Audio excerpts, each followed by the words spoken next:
welcome to McKinnis Family Farm Workshop. My name is Robert McKinnis, and today we're going to be talking about some of our cutting tools that we have here at the shop. Now, as remember, a few weeks ago we talked about our saws. These are our other field cutting tools that we have here. And pretty much all of these are just a variation of a knife, if you think about it's what it basically is. So pretty much they date back to Neolithic man, and it's one of the first tools right alongside the hammer. So pretty much you think about you have your small stone blades, and that would have been your knives that would have evolved. And then you also had bigger blades that pretty much fit in the palm of the hand. It would have been a hand axe. And pretty much they used that to cut their bigger objects. And someone eventually had the idea to attach this hand axe to a wooden or a bone handle to help with swinging it. And then from there it evolved, like we talked about some of our other tools.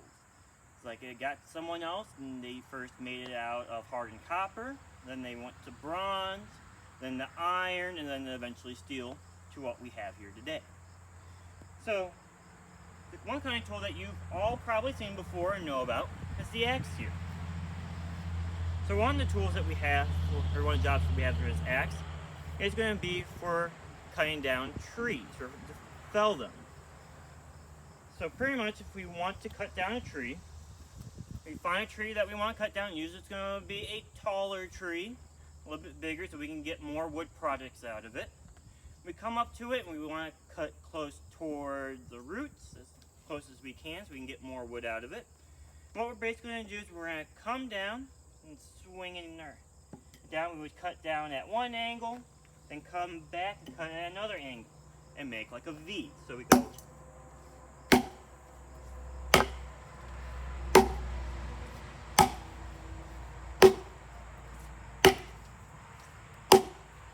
And eventually, you just keep cutting, making that V, and it'll get something like that.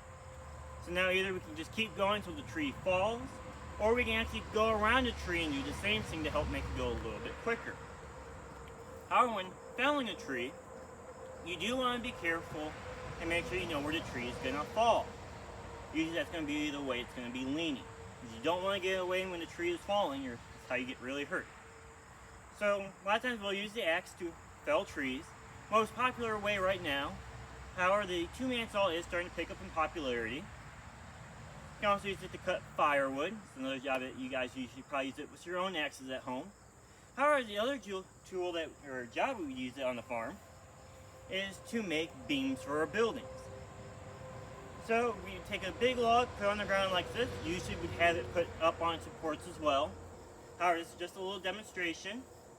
Then we'd also have it held down by these metal pieces right here, just called a log dog. So we got two of them on either side, and they're going to help prevent it from rolling as we are working with this log. And usually someone will come, they will mark a line using a chalk line to where we want to have the edges of our beam to be. They'll then come up and stand on the log, and then what they'll do, they'll come down, and they will just kind of go along, and they'll just score the log all the way down from end to end.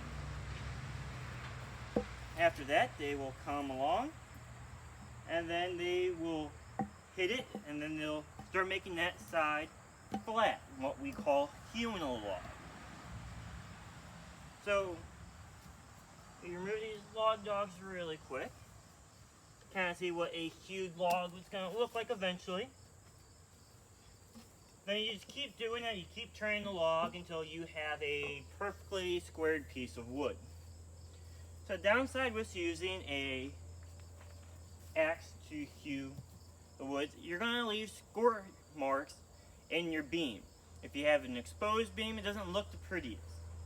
So we have another tool that we'll use, and that is called the furrow, or not the furrow, that's the other tool, called the axe. So it kind of looks like a garden hoe.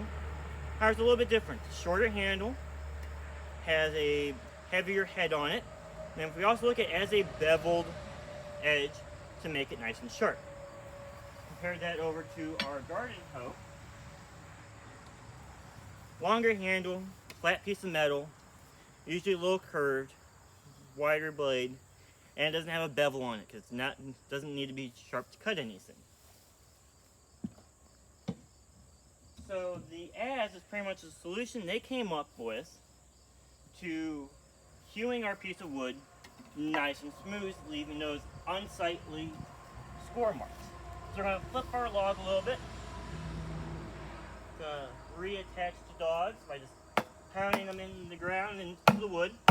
Try to make sure that wood's not going to go anywhere on us. So when hewing with an axe, we would hew along the side. When we use the adze, we would do it on top of the wood. Move our axe so it's a little bit safer and not in our way as we were using the adze. So pretty much we just come over and we'll just kind of chop at it.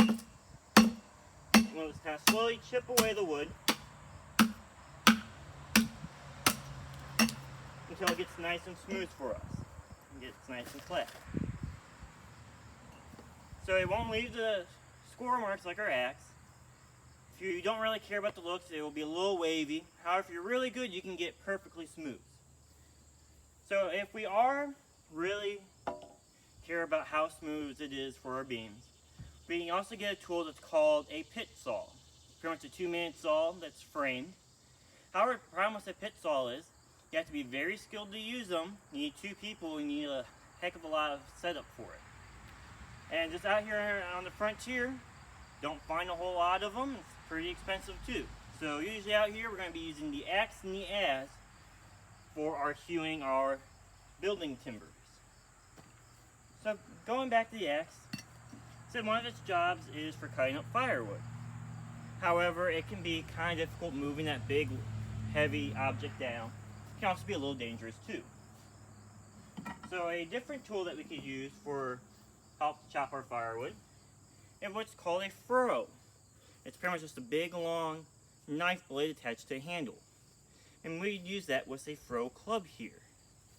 And pretty much we'll take our piece of wood,